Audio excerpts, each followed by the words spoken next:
English secret number 13 మే అనే దాన్ని ఉపయోగించడం.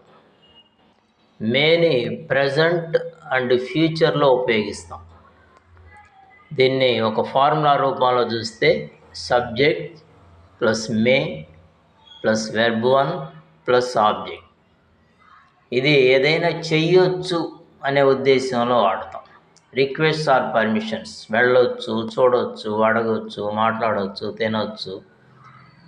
ఎగ్జాంపుల్ 1, అతను నిన్ను తిట్టవచ్చు.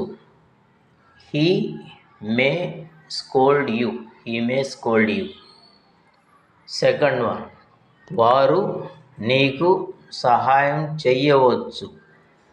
They may help you. So ఈ విధంగా మనం వెర్బ్ మార్చుకుంటే we can make a number of sentences. ఇప్పుడు హీ మే కమ్, అతను రావచ్చు. హీ మే గో, వెళ్ళొచ్చు. హీ మే ఈట్, తినొచ్చు. హీ మే బై, కొనొచ్చు.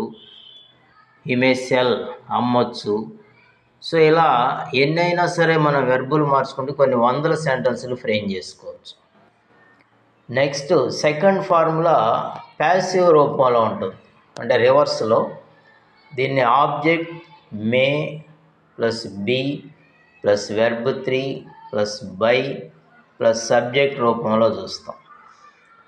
For example, it may be killed by them, అంటే అది వారి చేత చంపబడుతుంది, అంటే చంపబడవచ్చు.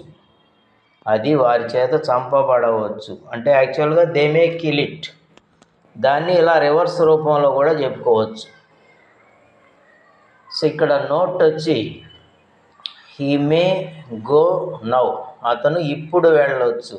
అంటే ఇప్పుడు అన్నాం కాబట్టి ఇది ప్రజెంట్. లేదా హీ మే గో టుమారో, అతను రేపు వెళ్ళొచ్చు.